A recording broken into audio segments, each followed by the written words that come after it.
Bonjour à vous, c'est Josué et le thème du message d'aujourd'hui c'est récolter les fruits des offrandes. La première chose que vous devez comprendre, c'est que les offrandes que vous faites démontrent votre amour pour le Seigneur. Quelqu'un qui fait des dons dans un ministère, ce qu'il est en train de démontrer, c'est qu'il aime le Seigneur. Vous devez comprendre que les hommes de Dieu sont les représentants du Seigneur Jésus-Christ. Il y a des gens, par exemple, vous dites, ah, je prends ma dîme, je vais aller la donner à la Croix-Rouge. Ce n'est pas à Jésus que vous l'avez donné. Il y a des gens, vous dites, ah, je vais prendre une offrande, je vais aller donner ça aux pauvres. Ce n'est pas à Jésus que vous avez donné ça aux pauvres. Parce que vous devez comprendre que Bill Gates donne aussi l'argent aux pauvres. Mais Bill Gates ne donne pas l'argent aux hommes de Dieu. Il ne donne pas l'argent dans les églises. Il ne donne pas l'argent dans les ministères. Il y a des satanistes qui donnent l'argent aux pauvres. Les ONG qui aident les gens à travers le monde, vous pensez que c'est qui gère ça? C'est des multimilliardaires. C'est des gens qui n'aiment pas Dieu. Mais pourtant, ils font des dons aux pauvres. Donc, le fait d'aider les pauvres, ça ne veut en rien dire que vous aimez le Seigneur. Comment vous aimez le Seigneur? Vous aimez le Seigneur lorsque vous êtes quelqu'un et que vous faites des offrandes. Un chrétien qui a du mal à faire des offrandes. Un chrétien qui a du mal à faire des dons. Un chrétien qui a du mal à donner minimum 10% dans le ministère des hommes de Dieu. Ce qu'il est en train de démontrer à Dieu, c'est qu'il n'aime pas le Seigneur. Vous savez, avant de commencer cette vidéo, j'ai reçu un don. Vous comprenez? Un don par PayPal. Une personne m'a fait un don par PayPal. Et je rends grâce à Dieu que le Seigneur bénisse cette personne. Mais qu'est-ce que j'ai fait? J'ai déjà enlevé 10% et j'ai donné ça dans le ministère d'un homme de Dieu. Pourquoi? Parce que j'aime le Seigneur. Parce que vous devez comprendre que les offrandes que vous donnez, la dîme que vous donnez, c'est un acte de gratitude envers Dieu. C'est un acte de gratitude. Donc, un chrétien qui ne donne pas dans le ministère des hommes de Dieu, en fait, il est en train de démontrer à Dieu que je ne t'aime pas. Lisons 1 Roi chapitre 3, versets 3 à 5. 1 Roi chapitre 3, versets 3 à 5. Salomon aimait l'Éternel et suivait les coutumes de David, son père. Le roi Salomon se rendit à Gabaon pour y sacrifier, car c'était le principal des hauts lieux. Salomon offrit 1000 holocaustes sur l'autel. Regardez comment ce passage commence. Ce passage commence par vous dire Salomon aimait l'Éternel. C'est ce qu'on vous dit. Maintenant, comment on sait que Salomon aime l'Éternel? C'est parce qu'il a donné 1000 holocaustes. Donc, les dons financiers que vous faites dans les ministères des hommes de Dieu révèlent l'amour que vous avez pour le Seigneur. C'est pour cela qu'il y a des catholiques même qui aiment le Seigneur. Il y a des gens qui sont catholiques. Quand le prêtre catholique dit qu'il faut faire des dons, le gars il donne beaucoup. Même si c'est dans l'ignorance. Mais pourquoi? Parce que cette personne-là a du respect pour le Seigneur. Cette personne-là a de la gratitude pour le Seigneur. C'est pour cela que vous allez voir que même dans d'autres religions, les gens ont l'habitude de donner. Vous savez, je me rappelle une fois, j'étais en train de discuter avec un frère nigérien. Et pendant que je discutais avec le frère nigérien, il y a un monsieur qui est venu. Et ce monsieur, c'était un maghrébin. Je ne sais pas s'il était algérien, marocain, je ne sais pas. Et quand il est venu, il a dit bonjour et tout. Après, il est parti. Après, le frère nigérien qui est avec moi, il m'a dit, est-ce que tu vois le grand bâtiment religieux qui est là-bas? J'ai dit oui. Il m'a dit, c'est le gars là qui a construit ça. Donc, ça veut dire que le représentant religieux de sa religion a fait un appel. Il a dit, nous avons besoin de construire un bâtiment. Le gars a dit, je paye tout. Et j'ai dit, waouh, mais chez les chrétiens, c'est rare qu'on voit ça. Mais pourquoi ce monsieur a fait ce don? Parce qu'il a du respect pour son Dieu. L'amour pour Dieu se révèle par les dons que vous lui faites, par les dons financiers. Quand vous faites des dons financiers à Dieu, vous êtes en train de montrer à Dieu que vous l'aimez. La deuxième chose que vous devez comprendre, c'est que l'action de grâce donne à vos offrandes de porter du fruit. Quand vous êtes un chrétien et que vous faites un don, vous donnez une offrande, vous donnez votre dîme dans le ministère d'un homme de Dieu, vous ne devez plus être dans les plaintes en ce qui concerne vos finances. Mais vous devez être dans l'action de grâce. Si par exemple vous prenez 100 € et vous m'envoyez ça par PayPal, c'est un exemple que je suis en train de prendre. Ça peut aussi être quelqu'un d'autre, mais je prends l'exemple avec moi. Vous m'envoyez une offrande par exemple de 100 € par PayPal. je reçois les 100 euros. Quand vous avez fait votre don, quand vous avez fait votre offrande, vous ne devez pas être dans les plaintes. Vous ne devez pas aller vous plaindre de votre situation à Dieu. Mais vous devez être dans l'action de grâce. Écoutez, moi je suis quelqu'un, je suis honnête avec les gens. Et je ne suis pas quelqu'un qui est là pour mentir. Moi, le Seigneur m'a dit qu'il faut que tu commences à vivre à travers les dons que les gens te font sur ta chaîne YouTube. Et après, tu commenceras l'église aussi. C'est une directive que le Seigneur m'a donnée. Mais moi, j'avais peur. Je me suis dit, ah Seigneur, si les gens ne donnent pas, ah Seigneur, vraiment. Ici, le Seigneur m'a dit, arrête de t'inquiéter. Tu ne manqueras de rien. Par exemple, il peut y avoir des mois là où les gens donnent. Mais après, quand je m'endors, Satan vient me parler à l'oreille. Satan me dit, le mois là, les gens ont donné. Les gens ont donné. Mais le mois prochain, les gens ne donneront pas. Quand tu vas dire que si vous êtes édifié par mes enseignements, faites un don. Le mois là, les gens ont donné, mais le mois prochain, ils ne donneront pas. Et je commence un peu à avoir peur. Mais après, je dis, Satan, arrière de moi. Et je commence à rendre grâce à Dieu.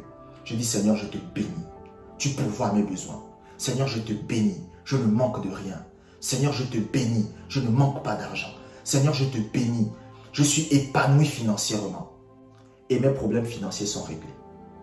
Donc c'est ça. L'action de grâce, c'est ce qui fait en sorte que la bénédiction financière se manifeste. Il y a beaucoup de gens, vous faites des offrandes, vous faites des dons, mais vous êtes dans les plaintes au lieu de remercier Dieu.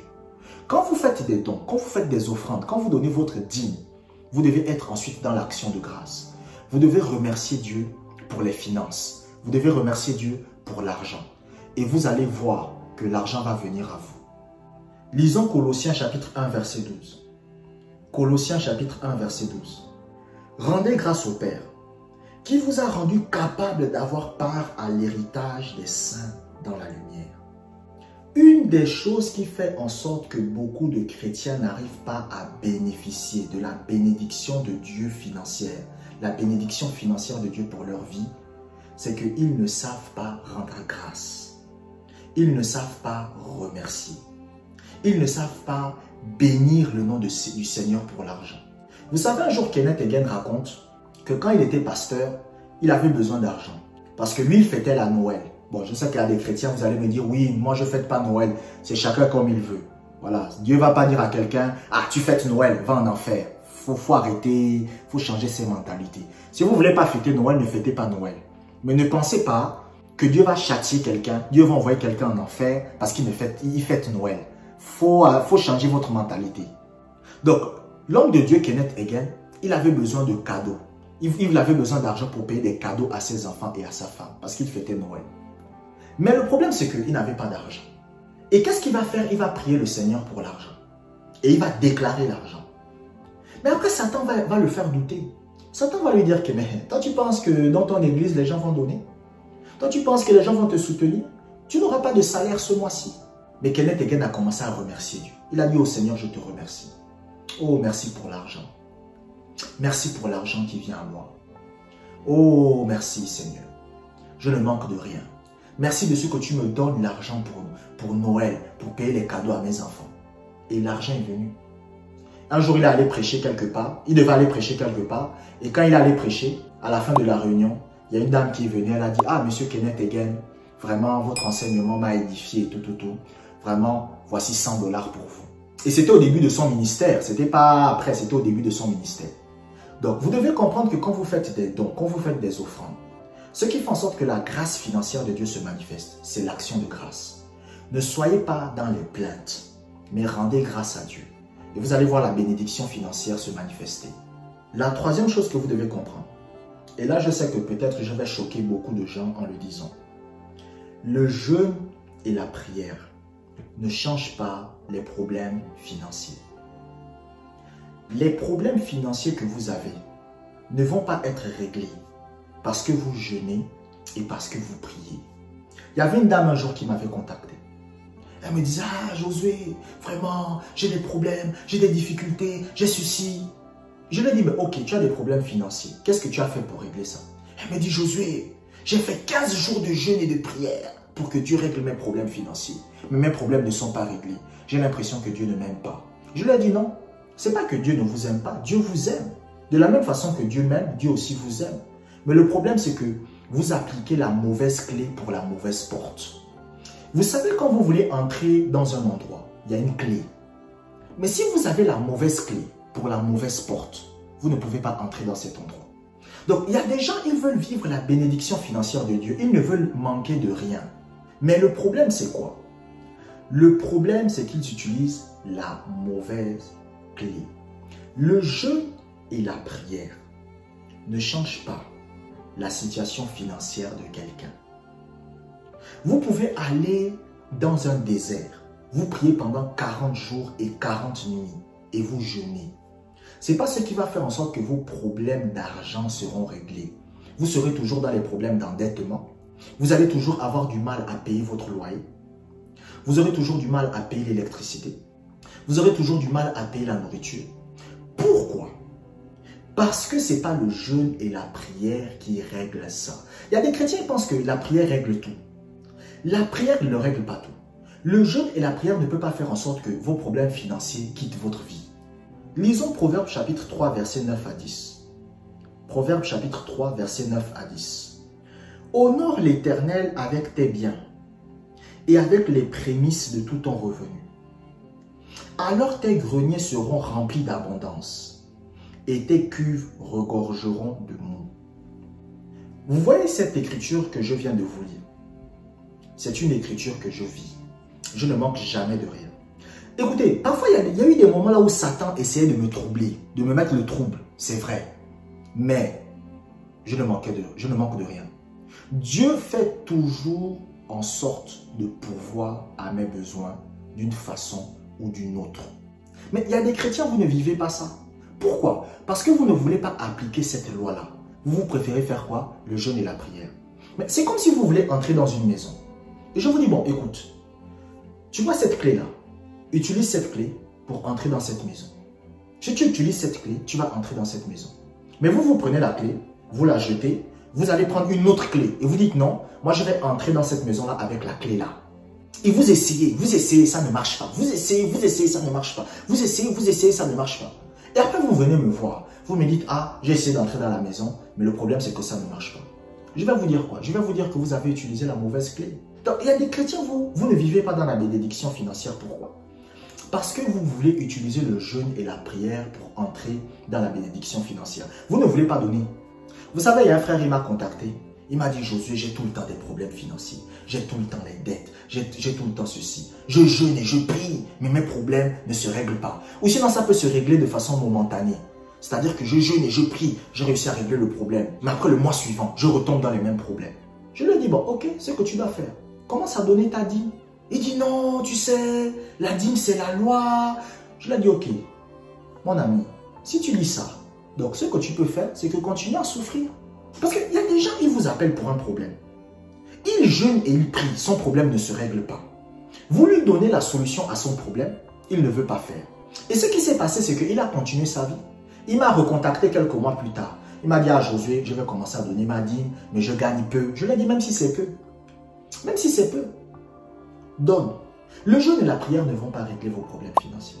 Si vous pensez que je doute, allez jeûner, allez prier. Vous allez faire 6 mois, 1 an, vous allez voir. Les gens que j'ai vus, les gens avec qui j'ai parlé, je leur ai dit, commencez à faire des dons. Commencez à être un donateur. Et vous allez voir la grâce de Dieu dans votre vie, dans vos finances. Et lorsqu'ils ont agi dessus, eux-mêmes, ils ont commencé à constater la grâce de Dieu dans leurs finances. Il y a même des gens qui ont dit que ah, si j'avais su ça depuis, mes problèmes auraient pu être réglés depuis longtemps. Si vous êtes édifié par mes enseignements, vous pouvez faire un don, vous pouvez soutenir mon travail en faisant un don à travers les liens qui se trouvent dans la description. Si vous êtes malade et que vous avez besoin que je prie pour vous, vous pouvez me contacter aussi sur mon numéro de téléphone. Le numéro aussi se trouve dans la description. Abonnez-vous pour des prochaines vidéos et que la grâce du Seigneur soit avec vous.